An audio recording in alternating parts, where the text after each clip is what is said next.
Hi, President-elect Donald Trump will be sworn in as President of the United States and giving his first presidential address today at noon Eastern Time. So, how will this speech rank amongst the best inaugural addresses of all time?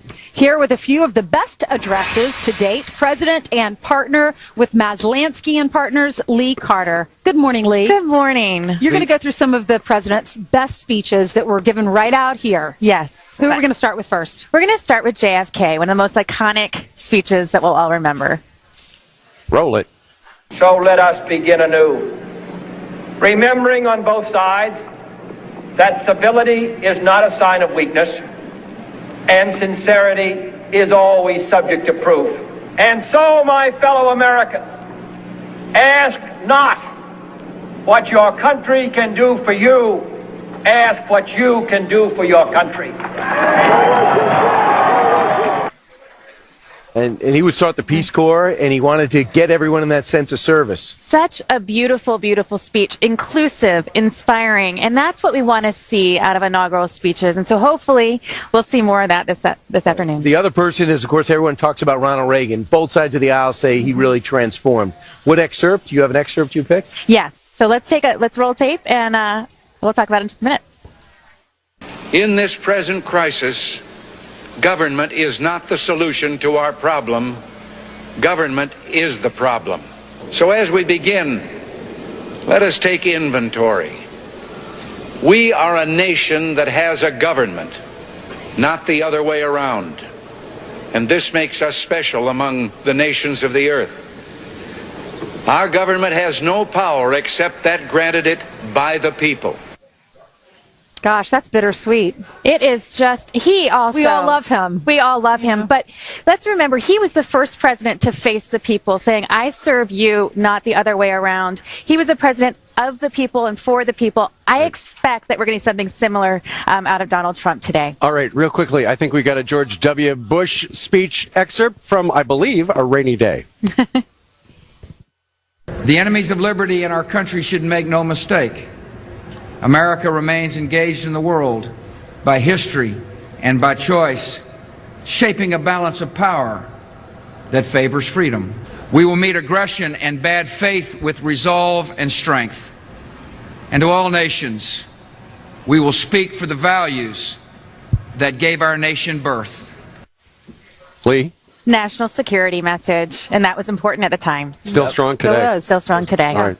Lee, thank you. When we come back next hour, Kellyanne Conway will be joining us live, and a guy named Geraldo, separately from him, will be on. It's going to be an exciting show. Don't blink. No matter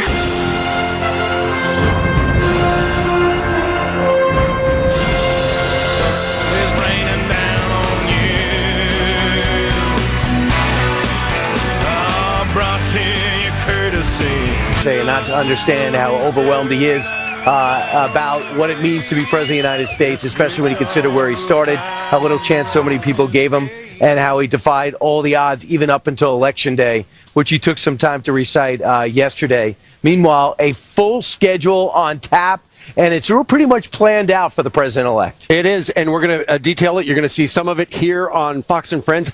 At 8:30, there's going to be a private prayer service for the Trump family at St. John's Episcopal Church. This is something they have done for generations. Then at 9:30, the Trumps will come across Lafayette Square, go into the White House, and then they're going to have a little tea and some small talk with the Obamas before the Obamas leave the White House for the last time and go to a big Palm Springs vacation. Also at 9:30, musical performances will begin at the U.S. Capitol, and then at 10 a.m., President Obama and the Vice President Biden, they will escort their successors to the Capitol. Yeah, so they'll do the swearing in, and that's going to be great, and then they're going to have the oath of office, which is what makes America, America, and then we're going to have an opportunity to see the Joint Congressional Inaugural Committee luncheon, but then most importantly... In Statuary Hall. Yeah, the Statuary Hall. We're going to get a chance to see the president speak, and he's going to set the tone for the next 4 years in office. And we've seen him speak a lot. We've carried a lot of those speeches, but this is going to be special, and this really is going to be important. Then at 2:30, they're going to, Pence and Trump will have a military review. What's interesting is, starting at 3 o'clock, the inaugural parade, historically, I went to one, I think it was during the Clinton years, might have been 4 hours long, 3 or 4 hours long. They're saying they're doing their best to get it down to 1 hour, which is great because keep in mind, while it's great to see all the people in the parade, the people on the sidelines can be freezing to death. And so, the transition team said we'd like to make the people who do attend as comfortable as possible. So it's going to be short. And it's going to be sweet. And a lot of military. And a lot of women in particular are going to be watching tonight. We all want to see what Melania is going to be wearing. At the balls. Are you guys interested in that? Not as much as you would think, because I can't tell the difference. You know what? I just think it's all about the person, not so much what they're wearing. I actually thought that is one of the most... It's just nice. They're such a beautiful couple, beautiful family. It was so fun yesterday to watch them come down the Lincoln Memorial as a family. Usually you see... He choreographed that unbelievably. Right. They looked so beautiful. And then he's there with his grandkids. Producer. He knows how to do it. Yeah, true. So anyway, there he is right there at the end. He took the mic and he did some talking and he made it very clear that, he is humbled by the office, but at the same time, he wants to get going. Then about 2 hours after that, he did some speaking at Union Station for a private candlelit dinner. Here's a little bit of what he said last night, looking back at the campaign and forward to the rain. They predicted that this would be the greatest loss in political history, not even modern political history. I outworked everybody. I think I outworked anybody who ever ran for office. They canceled their fireworks 2 weeks out. If you're going to lose, you don't want fireworks, right? Come here, Kellyanne. Wow. There is no den she will not go into. When my men are petrified to go on a certain network, I say, Kellyanne, would you do it? Absolutely, no problem. Then she gets on and she just destroys them. So anyway, thank you, baby. Thank you. Tomorrow we have a speech, probably around 12 o'clock. It may rain, it may not rain. I don't care. Doesn't matter. I mean, the truth is, if it really pours, that's okay, because people will realize it's my real hair, and that's okay. It's okay. We are going to make America great again, greater than ever before. Thank you very much, everybody. Thank you. A completely ad-lib president. Ladies and gentlemen, it starts at noon.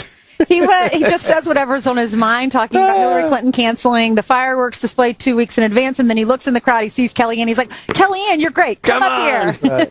And I'll tell you what, yesterday before this all started, we got to see the Trump family, the extended family, even some of the grandkids running around. It was perfectly choreographed, in my humble opinion. It was lit wonderfully, and special thanks to the Earth for providing great weather. And the president goes out and he sits behind the bulletproof glass, and he has a chance to take in the concert. And I thought the concert was great. But as artists sat at home and they asked themselves, they must be asking themselves, why did I sit out?